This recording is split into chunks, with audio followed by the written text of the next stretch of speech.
Ndugu zangu wa Tanzania, kwa majina naitwa kijana mzalendo David Levin Kindikwa. Leo nina mambo kadhaa ambayo nataka ni tushare na mimi baada ya kusikiliza kongamano la vijana wa Chadema na viongozi wao, nikawaza na hotuba jinsi zilivyotolewa na viongozi wao. Naweza kusema kabisa kwamba kuna mambo makubwa ambayo kwa kweli yanaleta impact kubwa kwenye umma na wanatoa somo kubwa katika uongozi wa nchi hii na katika vijana wa nchi hii, zile inspiration.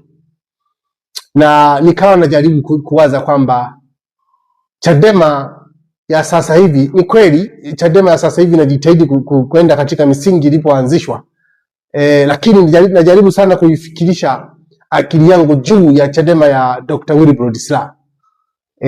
Alijenga misingi imara kama katibu mkuu mtendaji wa chama, alijenga misingi imara, alijenga misingi ya kujenga hoja thabiti dhidi ya hoja kinzani. Alikuwa sio muumini wa ngumi, alikuwa sio muumini wa vita, lakini yeye vita yake ilikuwa ni katika kujenga ushawishi wa hoja. Na hicho ndicho kitu ambacho walikuwa wanajaribu kujenga, kuambia vijana wao, wale viongozi, vijana wao, tengeneza vijana ambao ni jasiri, tengeneza vijana ambao ni shupavu, tengeneza vijana ambao wanajiamini. Hilo ni jambo ambalo ni sahihi kabisa. Na hiyo ilikuwa ndio shabaha ya CCM. Wakati CCM inaanzisha yani umoja wa vijana, shabaha yake kubwa ya kwanza ilikuwa ni kuhakikisha kwamba tunatengeneza vijana kwa ajili ya uongozi wa kesho. Yani baada ya ile generation kutoka, halafu generation itakayokuja wawe ni wanapokuwa wana take over, wawe wana uwezo wa kushikamana, na wawe wana uwezo wa kuchapa kazi, na wawe na uwezo wa kulinda, wa kuongoza nchi na kuongoza taasisi mbalimbali wanazokabidhiwa. Lakini bahati mbaya sana kwa upande wa CCM kwa leo, ile misingi ya kuanzisha kwa umoja wa vijana wa CCM imebomoka. Badala ya kutengeneza vijana kwa ajili ya uongozi wa taifa, leo CCM inatengeneza vijana kwa ajili ya uchawa, kwa ajili ya kulinda maslahi ya viongozi walioko madarakani. Na ndio maana sioni hakuna vijana kabisa, yani vijana wa CCM ni kama vijana wamekuwa ni kama matahira. Wamekuwa kama matahira fulani hivi.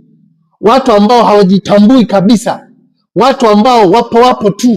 Ni kama watu ambao wamekuwa kama fisi anayesubiri mtu adondoshe mguu, adondoshe mkono wake ili amdake aendelee amle. Ndio hao vijana wa CCM wa leo. Kwa sababu ili kudhibitisha hayo, nitakupa hoja karibia 11 za kuona kwamba kweli kwamba vijana wa CCM, kwa sababu kuna wengine wataniletea matusi. Sasa kabla hujaanza kutukana na kabla hujaanza kunitusi mimi, jaribu kujiuliza wewe katika nafasi ulionayo kama kijana wa CCM, kama kijana uliopewa madaraka, dhamana ndani ya CCM, ya uongozi ndani ya CCM. Je, unatimiza matarajio au uko katika shabaha ya kuanzishwa kwa UV CCM? Au umekuwa chawa au umekuwa kibaraka wa watu? Hayo ndio mambo ya kujiuliza zaidi. Cha kwanza nataka niwaeleze mambo kama 11. Kwa sababu kuundwa kwa chama cha CCM ilikuwa ni hasa kuandaa vijana wa viongozi wa leo na viongozi wa kesho, wa taifa la leo na taifa la kesho. Lakini cha ajabu sasa, viongozi leo, vijana wa CCM, hakuna kabisa wanaoandaliwa kwa ajili ya kushika hatamu ya uongozi. Wengi wao wamebaki kuwa machawa, wengi wao wamebaki kuwa wabeba mikoba ya viongozi kwa matarajio kwamba wanaweza wakateuliwa. Na vijana wengi sasa ndani ya chama cha CCM, ndani ya chama cha CCM wamekuwa wako tayari hata kufanya mambo ya ajabu. Wamekuwa wako tayari hata kutukana kwa sababu tu ya matarajio kwamba wanawafurahisha wale mabosi zao waliowapa nafasi hizo. Maana yake wapo tayari hata kuua. Tuliwaona vijana wa CCM kule Arusha, kuna kipindi fulani vijana wa CCM kabisa wanasimama mbele ya hadhara, wanajitapa kwamba sisi tumewaua watu, sisi tumewateka watu. Vijana wa CCM kule Arusha wanajitapa, tuliwateka na tuliwenda kuwaficha kwenye msitu fulani hivi. Vijana wa CCM. Niliogopa sana, nikajiuliza sasa, hii ni shabaha ya CCM kweli kuanzisha kwa umoja wa vijana wa CCM? Kwanza umoja wa vijana wa CCM kazi yake ni kutengeneza vijana kwa ajili ya kuteka watu, au ni kutengeneza vijana kwa ajili ya uchawa, kwa ajili ya kubeba mikoba ya viongozi? Hiyo sio shabaha ya kuanzishwa kwao. Na ndio maana hata Mwalimu Nyerere walianzisha hii umoja wa vijana kwa malengo ya kwamba tuwe na vijana jasiri, na tuwe na vijana jeuri, na tuwe na vijana wenye msimamo katika kupigania maslahi ya nchi. Ni kweli kwamba moja ya kanuni ya umoja wa vijana ni kwamba kazi ya vijana vile vile ni kulinda viongozi. Lakini huwezi ukalinda kiongozi ambaye ni mwizi, huwezi ukalinda kiongozi ambaye ni mtekaji, huwezi ukalinda kiongozi ambaye ni muuaji. Hilo, au huwezi ukaulinda kiongozi ambaye ni fisadi. Hiyo sio shabaha ya umoja wa CCM, na hiyo sio shabaha ya kuanzisha kwa umoja wa CCM. Hiyo sio shabaha yake. Lakini je, hawa vijana, mambo haya niliyoyataja haya, wamechukua hatua gani? Kwanza nikawa najiuliza kwa nini sasa, kwa sababu tunaona hata watu wa Chadema tumekuwa kitengeneza watu vijana wake au watu wake kuwa viongozi katika nchi hii. Ni kweli, mifano ipo. Tunaona akina David Ernest Silinde alikuwa ni mbunge wa Mbozi, halafu baadaye sasa hivi ni mbunge wa Momba. Si mnakumbuka? Au Tunduma. Si mnakumbuka? Yeye huyu kijana ametoka chuo kikuu cha Dar es Salaam moja kwa moja, hana shilingi hata moja. Akaenda kule Tunduma, wananchi wakampokea, wakampa kazi, wakawambia kwamba wewe unatufaa kwa sababu unajua kujenga hoja, nenda katuwakilishe bungeni. Mtu amemaliza tu chuo kikuu, anaenda kule anakuwa mbunge. Ni mfano wa dhahiri. Tunaona akina Zitto Kabwe alikuwa ni moto wa kuotea mbali. Ni vijana waliopikwa katika mikono ya Dr. Wilbrod Slaa, vijana waliopikwa na Chadema. Tunaona akina David Kafulela leo ni kiongozi mkubwa wa PPP katika serikali, amekuwa mbunge. Tunaona akina Salome Makamba leo ni naibu waziri katika ofisi ya nishati, ametokea Chadema. Tunaona akina Profesa Mkumbo wamepikwa na Chadema, leo ni waziri wa nchi, ofisi ya rais, anayehusika na mambo ya mipango ya nchi. Mnaweza mkaona. Tunaona akina Patrobas Katambi leo ni waziri wanayehusika na mambo ya ndani. Tunaona vijana wengi sana ndani ya baraza, ndani ya uongozi wa CCM, ndani ya serikali leo wanatumika kwa sababu wamepikwa na Chadema. Kwa hiyo huwezi ukaiepuka kwamba Chadema kwamba imekuwa ni tanuru la kupika viongozi. Ni kweli. Zamani CCM ilikuwa ni tanuru la kupika viongozi. Leo limekuwa ni tanuru la kupika machawa. Ndio utofauti wake. Na kwa sababu hiyo, kama ingekuwa sio kwamba kama hili vijana wangekuwa sio tanuru la kupika machawa, tungesikia mambo yafuatayo. Je, mlishawahi kuwaona vijana wa CCM wakidai uwajibikaji, accountability ya viongozi wanaotenda vibaya, accountability ya viongozi ambao wameshindwa kutekeleza majukumu yao, wakaruhusu mpaka watu wakapigwa risasi, wakaruhusu mpaka watu wakatekwa? Je, mlishawahi kuona vijana wa CCM wangapi au viongozi wa CCM wameandamana kudai accountability ya viongozi wanaoongoza taasisi mbalimbali katika serikali? Na kama hawajafanya hivyo, Unafikiri ni kwa nini? Je, wametengenezwa kwa ajili ya ni wale vijana jeuri ambao Mwalimu Nyerere alitamani? Maana yake unaweza ukaona kwamba kumbe sasa hivi vijana wa CCM wamekuwa ni tanuru. CCM imekuwa ni tanuru la kupika vijana ambao ni matahira, watu ambao hawajielewi. Sijui unaweza ukasema hivyo, kwa sababu mtu ambaye ana akili timamu hawezi kuona ufisadi unatamalaki katika nchi halafu akashinda kudai accountability ya watu wanaofanya ufisadi huo, kwa sababu kwa mujibu wa katiba hii ya CCM ibara ya 18 inasema hivi: ni mwiko kwa kiongozi kutumia madaraka aliyopewa ama kwa ajili ya manufaa yake binafsi au kwa upendeleo au kwa namna yoyote ambayo ni kinyume cha lengo lililokusudiwa madaraka hayo. Sasa leo tunaona viongozi wanajimilikisha ardhi, wanapora rasilimali, wanamiliki majengo, wanamiliki manyumba South Africa, wanamiliki manyumba Dubai. Je, unafikiri hizi fedha hao viongozi waliopewa dhamana wametoa wapi hizi pesa?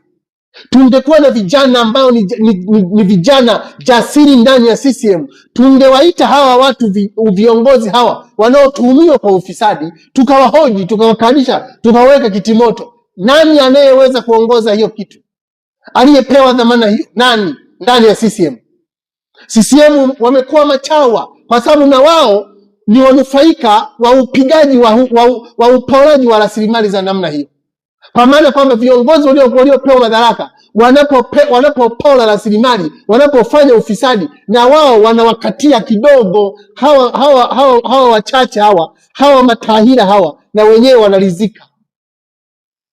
Maana yake vijana wa CCM wamekuwa ni matahira ambao hawajielewi kabisa. Sasa tungekuwa na vijana jasiri, tungekuwa na vijana wanaojitambua, tungeona vijana wanahoji swala zima la ajira katika nchi hii, kwamba kwa nini ajira zimekuwa ni za upendeleo, kwa nini ajira zimekuwa hakuna katika nchi hii, wakati kila mwaka serikali inajua kwamba mipango yake inapopanga, ikijua kwamba serikali inajua kwamba kila mwaka vijana milioni 1 wanaingia kwenye soko la ajira. Mipango ya serikali iko wapi kwa ajili ya kuhakikisha kwamba vijana hawa ile serikali inatatua changamoto ya ajira, ya soko la ajira, ambao zaidi sana ni vijana wanaoathirika, kwa sababu hawa viongozi wao ni wakubwa, ni wazee, wameshapata madaraka, wana nafasi zao, wana mapesa, wana madaraka. Je, tungekuwa na vijana jasiri, vijana wanaojielewa, tungewaita hawa viongozi tukawauliza kwamba ninyi kwa nini mmeshindwa kutatua tatizo la ajira katika nchi hii? Mna ajenda gani? Mnaandaa bomu gani katika nchi hii? Badala yake yao vijana wamekuwa ni mandindindi, wao wakipewa kidogo tu. Kuna wengine wanapewa laki, kuna wengine wanapewa 50,000, kuna wengine wanapewa 20,000, kuna wengine wanapewa milioni. Akishapewa hizo vitu, hawa vijana wa CCM wanalizika na wako lazi hata kuua mtu yoyote anayempinga kiongozi fisadi. Asu utasema kwamba hapa tuna vijana? Si tuna watu ni matahira tu ambao wamepewa nafasi bila kujua wajibu wao. Wanajua misingi ya kuanzisha kwa chama cha umoja wa vijana? Hawajui. Lakini tungekuwa na vijana jasiri kabisa wanaojua wajibu wao na kujua nafasi yao katika chama na kujua nafasi yao katika nchi, tungeona vijana wanapambana zaidi sana kwenye swala zima la kupandishwa kwa bando za simu. Katika 2022 kuna mrushi mmoja, kuna komprador mrushi mmoja, mfanyabiashara ambaye ni dalali wa kimataifa, alinunua mitandao ya simu yote, iwe ni Zantel, iwe ni Airtel, iwe ni Tigo, iwe ni Voda, iwe ni nini, alinunua. Kabla ya hapo 2021 ukiwa na shilingi 1,000 ulikuwa unapata GB 3 leo as we speak. Ili uwe na GB 3.5 unahitaji kuwa na shilingi 10,000. Na ukumbuke swala zima la bando ni jambo ambalo linahusu vijana zaidi, kwa sababu vijana ndio nguvu kazi katika nchi. Tuna vijana ambao ni nguvu kazi katika nchi zaidi ya milioni 33, zaidi ya milioni 33, lakini initiative za kusaidia hawa vijana hazipo. Na vijana wa CCM waliopewa madaraka hawawezi yani hawaoni, yani wapo tu kama matahira, wapo tu kama mazuzu hivi, hawaelewi chochote. Hawana mpango wa kuwaita viongozi waliopewa zamani ya mipango ya nchi kuwahoji kwa nini hawa vijana zaidi ya milioni 33 hawana mwelekeo katika nchi. Tupeni mpango mkakati wa serikali. CCM inafanya hivyo, na kama hao vijana hawawezi kufanya hivyo, kazi yao wanaweza kufanya nini? Kwa sababu kama unajua kabisa kila mwaka unaingiza watu milioni 1 kwenye soko la ajira, halafu watu 200,000 tu ndio wanaopata kazi kwenye sekta rasmi na sekta zisizo rasmi. Na sekta rasmi maana yake ni sekta ambayo ni watu wanaoajiriwa, madereva, sijui wa serikalini, sijui kwenye makampuni. Hiyo ndio sekta rasmi. Isiyo rasmi ni sawa ni wale manani wale wanaokota makopo, bodaboda wale ndio sekta ambazo sio rasmi. Bodaboda wale ni sekta ambayo sio rasmi. Lakini je, watu 200,000 tu, hawa 800,000 hawa wanaobaki wanaenda wapi? Je, kuna kiongozi kijana yoyote wa CCM aliyewahi kuwaita hawa viongozi kuwahoji kwamba kwa nini, yani hawa watu hawa, mipango yenu kuhusu hawa watu 800,000 wanaopotea mtaani iko wapi? Huoni kwamba mnatengeneza bomu la kuja kuharibu nchi? Tungekuwa na vijana jasiri, wasingeweza kukubali watu vijana zaidi ya maelfu wapigwe risasi katika nchi hii bila taarifa, bila kauli yoyote, na wenyewe wamenyamaza. Kwa sababu gani? Wao wanalinda vyeo vyao. Yani viongozi wa vijana hawa sio viongozi wa vijana, ni viongozi wa matumbo yao na vibaraka na watawala. Huwezi ukasema zaidi ya hapo. Sababu wangekuwa ni viongozi kwa ajili ya vijana, matatizo yanayohusu vijana wa nchi hii, hao ndio walitakiwa kuwa viranja na kiongozi katika kupigania maslahi ya vijana katika nchi hii. Leo bando zinapanda tu. Hakuna kijana yoyote anayetoa kauli, hakuna mtu yoyote anayezungumza. Ili atoe kauli lazima awe ameelekezwa kaseme hivi na hao wanaomtuma. Sasa unasema hapa kuna vijana hao. Vijana ni matahira tu, yani ni kama misufure tu iliyopewa madaraka. Lakini tungekuwa na vijana jasiri wanaojua wajibu wao, wangehoji juu ya swala zima la bandari kubinafsishwa kupewa Waarabu, kwa sababu wangehoji maswali yafuatayo. Kwanza, je, ni tathmini kiasi gani imefanyika kuona sisi Tanzania vijana wa nchi hii hawana uwezo wa kuendesha bandari ya Dar es Salaam? Tungehoji maswali kama hayo, tungekuwa na vijana wenye akili. Lakini kwa sababu tuna vijana ambao ni kama misukure tu iliyokalia viti, hatuwezi ukaona maswali kama haya. Kwa sababu tungekuwa na vijana wenye akili, wangeita serikali wakaihoji kwamba nini kinachosukuma kuhakikisha kwamba tuna outsource, tunampa Mwarabu DP World bandari zetu, wakati vijana wetu wapo ambao hawana kazi katika nchi hii. Tathmini inaonyesha nini?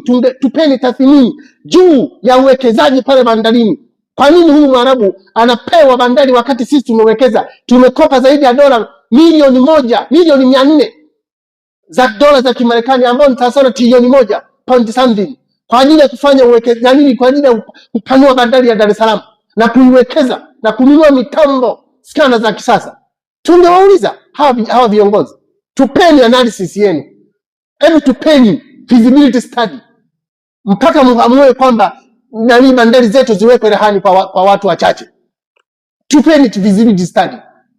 Wao hao wana nini na sisi hatuna, tumekosa nini?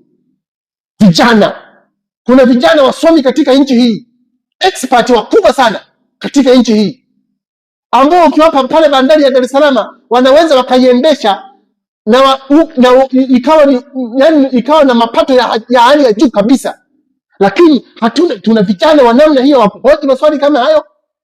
Hatuna. Kama hawapo maana yake ni nini? Tuna vijana misukure waliopewa madaraka, si ndio? Maana yake ndio mzee. Na wale watu ambao ni radical, wenye akili, wenye maono, wenye msimamo thabiti, hawapewi nafasi. Huwezi, hawa watawala hawezi kunipa nafasi hata mimi, kwa sababu wanajua mimi na msimamo mkali, msimamo thabiti, siyumbi.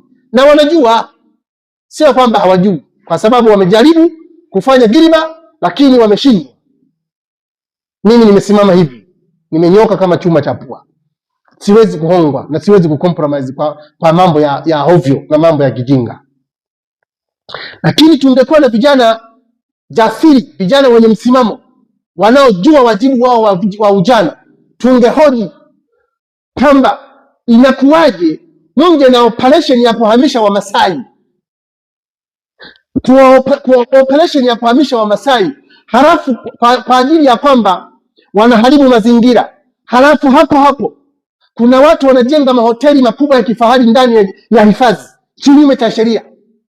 Nani anayeharibu mazingira? Yule anayejenga magorofa, anayejenga mahoteli, tena mahoteli ya kudumu kwenye hifadhi, au wale wa Masai wanaoishi kwenye temporary house? Halafu eneo hilo mnampa mgeni Mwarabu. Unamaanisha nini? Maana yake tungekuwa na vijana jasiri, tungewahoji hawa watu, tungewaita hao viongozi, mmepata wapi hii budget ya kuhamisha watu wa Ngorongoro kuwapeleka Msomera? Mmetuambia mmetenga bilioni 500 kwa ajili ya ujenzi wa nyumba zile na kuwahamisha watu. Je, hizi hela milioni 500 mmezitoa katika budget gani? Zimeidhinishwa na budget ipi? Tungekuwa na vijana ambao wana akili, wenye nguvu, wenye msimamo, tungewaita viongozi hawa tukawahoji, mmetoa fungu hili, mmelitoa wapi? Tuambieni. Lakini kwa sababu tuna viongozi ambao ni misukule waliokalia madaraka, hatuna vijana wa namna hiyo. Wapo tu kwa sababu wao wakimegewa kidogo wanaridhika. Wako lazi hata kuua ndugu zao, wako lazi hata kuua hata jamaa zao, wako lazi kuua watu wote, au wako lazi kuuza hata utu wao kwa ajili ya fedha. Mwalimu Nyerere, taifa hili lilijengwa katika misimamo ya heshima, na ndio maana hata watu waliojaribu kutweza utu wetu, Mwalimu Nyerere, taifa la Tanzania liliwashughulikia ipasavyo. Mifano ipo nyingi. Wajerumani walitudharau na kutupa masharti ya ovyo, tuliwatimua katika nchi yetu na tukawarudisha pesa zao. Deutschmark, zaidi ya shilingi milioni zaidi ya Deutschmark milioni 35 tukawapa, tukawarudishia. Lengo lilikuwa ni kulinda heshima yetu, dignity ya taifa letu. Sasa vijana leo wapo lazi kuuza utu wao kwa sababu ya fedha, wapo lazi kuua kwa sababu ya kupata madaraka. Hao ndio vijana au ni misukule tu iliyopewa madaraka? Ndio swali kujiuliza.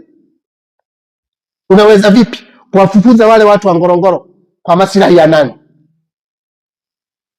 Hayo ndio maswali ambayo tungekuwa ni vijana na taasisi ya vijana, umoja wa vijana ulio imara zaidi kabisa, uwe na hakika kwamba maswala kama haya yangehojiwa kwa upana kabisa. Lakini vile vile tungekuwa na umoja wa vijana wa CCM ulio makini, wenye akili, unaojiamini, jasiri. Tungewaita hao viongozi kuwauliza juu ya wachimbaji wadogo katika nchi, kwa sababu wachimbaji 90% ya watu wanaofanya kazi za uchimbaji wa madini katika nchi ni vijana.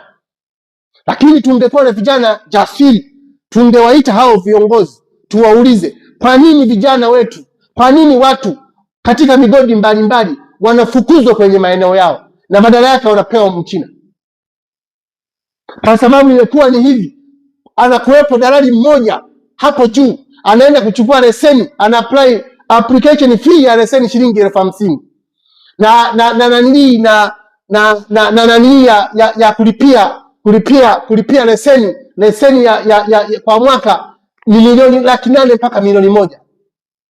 Lakini huyu akishapewa leseni, huyu ambaye ni nanili sasa, huyu ni mwenyenye ambaye ni dalali, anadalalia ardhi ya watu. Hawa watu mwenye ardhi anaweza akaporwa na asipewe chochote, au akipewa sana 10% au 20 mwenye ardhi. Halafu yule anayepewa kipande duara ya kuchimba, yule mchimbaji mdogo ambaye ni kijana sasa, yeye akisha chimba mifuko 100, mifuko 30 anampa nani? Anampa dalali. Tungekuwa na vijana jasiri, vijana wanaojitambua, tusingekubali mfumo wa namna hii wa kinyonyaji, kuwanyonya vijana wenzetu katika nchi hii namna hii. Lakini kwa sababu tuna vijana ambao ni misukure, ambao misukure tu ni kama misukure tu waliopewa madaraka, hawawezi kuhoji masuala kama haya. Maana yake hawajui hata nguvu walionayo katika vyeo vyao.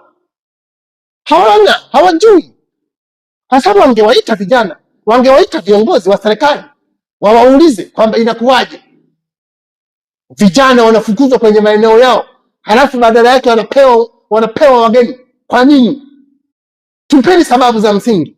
Mnafanya hivyo kwa maslahi ya nani?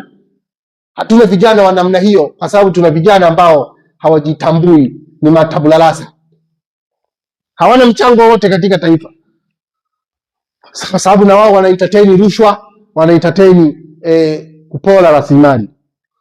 Lakini vile tungekuwa na umoja wa vijana wa CCM wenye nguvu, unaojitambua na kujua nguvu walionayo, tusingeona vijana wanaopewa kazi za kuendesha malori au magari ndani ya nchi hii bila mikataba. Huwezi ukaendesha gari, mtu kijana unapewa gari la kusukuma la mamilioni ya shilingi, halafu yeye huyo mtu hana mkataba. Tungekuwa na vijana jasiri wanaojua wajibu wao, tusingekubali vijana wa nchi hii wapewe kuendesha malori, wanaenda Kongo, wanahatarisha maisha yao, wanaenda Uganda, wanaenda Rwanda, wanaenda Burundi, wanaenda Zambia, wanaenda South Africa, vijana wa nchi hii. Lakini cha ajabu, hawana mikataba. Tungekuwa na vijana jasiri, tungemuita waziri anayehusika na swala zima la ajira kwa vijana, tukamhoji kwamba kwa nini hawa vijana wanapewa kazi hii bila mikataba?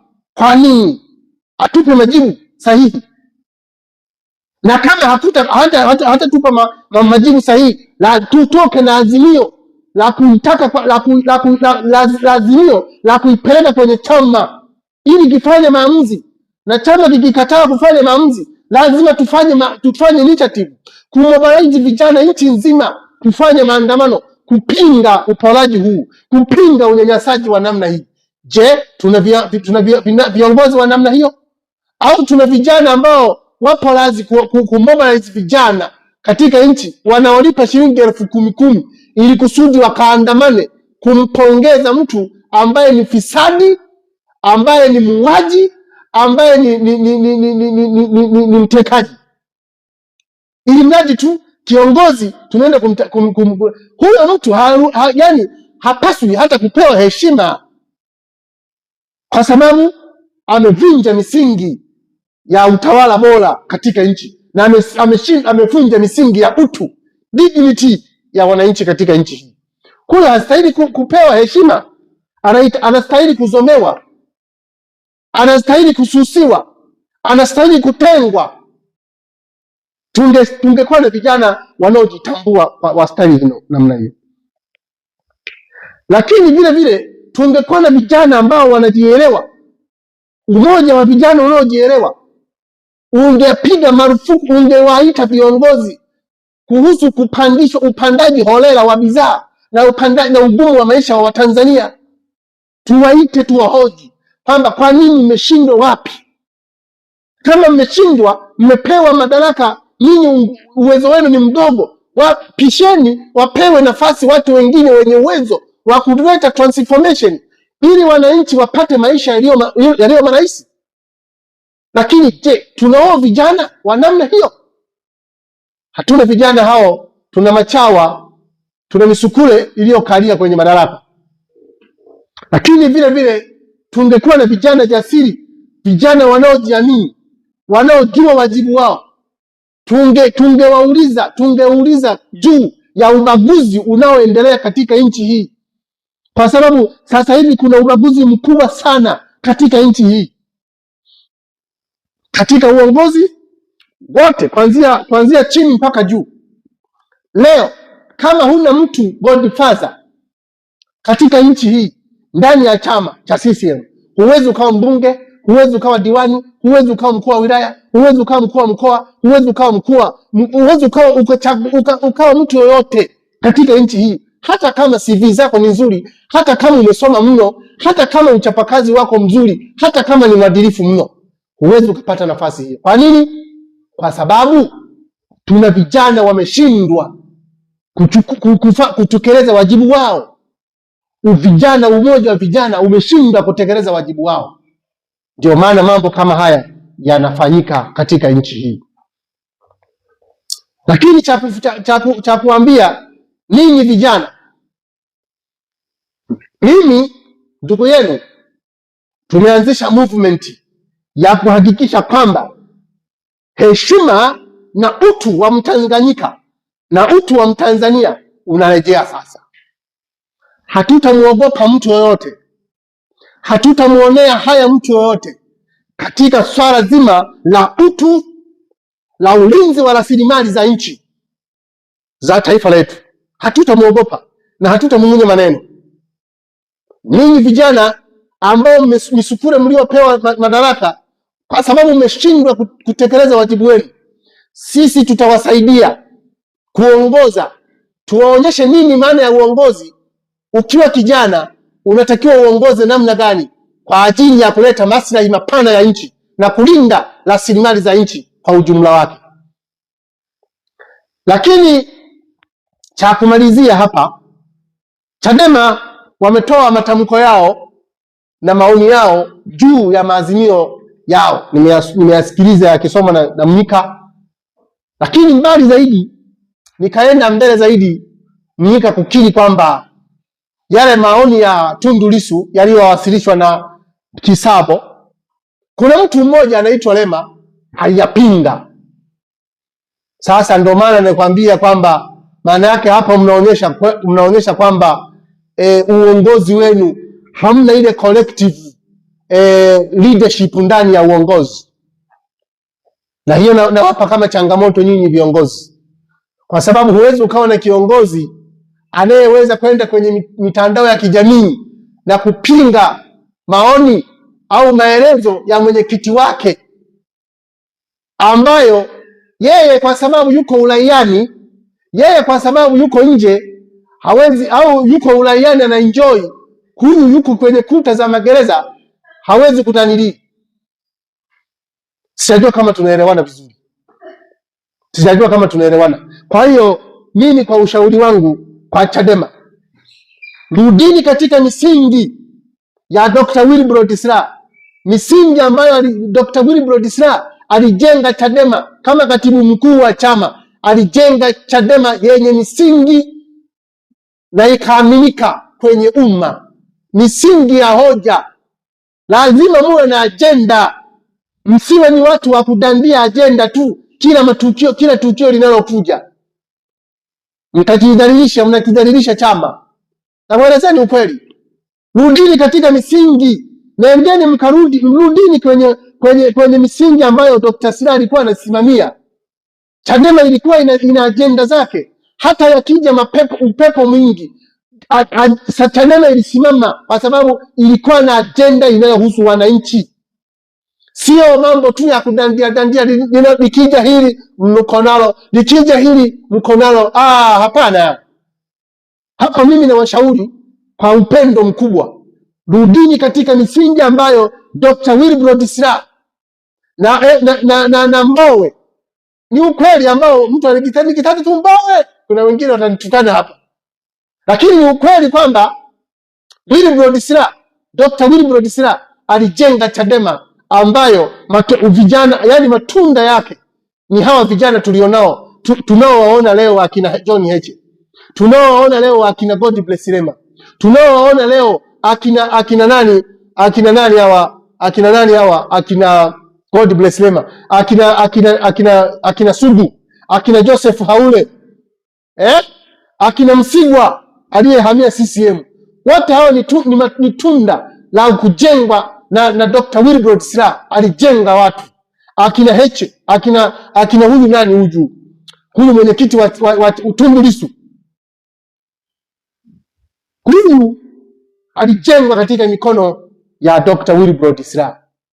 Mnyonge mnyongeni, haki yake mpeni, na mpe maua yake angali yuko hai. Sio kwamba mzee wa watu afe halafu ndo aanze kumwagiwa sifa nyingi. No, tumpe maua yake. Dr. Wilbrod Slaa alijenga Chadema kama taasisi yenye kujenga misingi ya agenda, na ndio maana hata lilipoanzishwa sekeseke la kuanzisha kudai katiba mpya, Dr. Wilbrod Slaa 2010 baada ya kugombea akashindwa kula, alihakikisha kwamba anapambana, anasukuma, anaongoza wa Tanzania kudai katiba mpya. Na kweli CCM kupitia mwenyekiti wake Dr. Jakaya Kikwete ilibidi wasalende. CCM hawakutaka kabisa, na wapa sasa hii siri. CCM hawakutaka kabisa swala zima la kutengeneza katiba mpya. Hawakutaka, na hata kesho hawataki CCM. Wengi wao, kwa sababu na wale ambao hawataki ni wale ambao wana madaraka. Ila akitoka kwenye madaraka anataka katiba mpya. Akiwemo mle hataki katiba mpya kwa sababu anafaidika kupitia hii katiba. Anaweza akafanya jambo lolote, anaweza kuiba, anaweza kufanya jambo lolote kupitia hii katiba tulionayo. Kwa hiyo legeeni kwenye misingi ambayo kuanzishwa kwa chama cha Chadema ilikuwa ni kupigania maslahi ya nchi na agenda za wananchi. Itakuwa ni jambo la heshima kubwa. Mkitoka uwe na hakika kwamba na wananchi hawezi kuwaelewa. Lakini cha kumalizia zaidi ni kwamba tukiri kwamba Watanzania na Chadema kwa ujumla tumemsaliti Tundu Lissu. Tundu Lissu amewapigania machinga, amewapigania wachimbaji wadogo, amewapigania wakulima, amewapigania watu wa nini? Wale watu gani wale? Watu wachimbaji wadogo wadogo, amewapigania wakulima, amewapigania makundi yote hayo. Lakini sisi wa Tanzania na Chadema kwa ujumla wake tumemsaliti Tundu Lissu. Hivi nawapa changamoto Chadema sasa. Chadema mnasema kwamba mna population ya watu ndani ya chama chenu kuna wanachama zaidi ya 800,000, milioni 8, sijui milioni 9.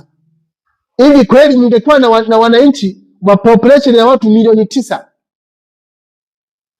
wanaweza watu milioni 9 ndani ya chama, mkashindwa? Yani nani mwenyekiti wenu amekamatwa, amewekwa ndani kwa makosa ya kusingiziwa, kwa sababu kilichomweka ndani by the way ni kusingiziwa, kwa sababu alizungumza jambo moja tu alipogusa maslahi ya viongozi wahuni wale, swala zima la makaa ya mawe. Alipogusa tu swala zima la makaa ya mawe, tayari mambo yakawa ni magumu kwa Tundu Lissu, akafunguliwa kesi ya uhaini. Sasa mngekuwa na vijana walio imara, mngekuwa na wanachama walio imara, Tanzania nzima tu mngefanya maandamano nchi nzima.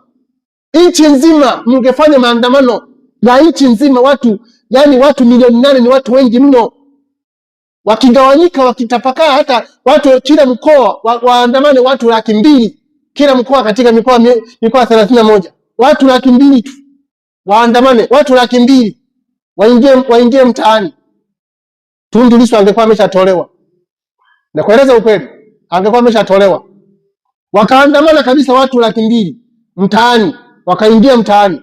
Mbona ilivyotokea kule kwa John Heche, alipokamata John Heche, kule Mara waliandamana na John Heche akaachiwa. Kwa nini? Kwa hii Tundu Lissu. Sijui kama mnanielewa hivi. Ni wenye akili tu ndio wanaweza kunielewa haya mnayozungumza. Hivi ingetokea kwa mfano kama South Africa, Julius Malema yule ashitakiwe, awekwe mahabusu, awekwe jela, awekwe mahabusu kwa kesi ya uongo mwaka mzima, South Africa ingekalika pale?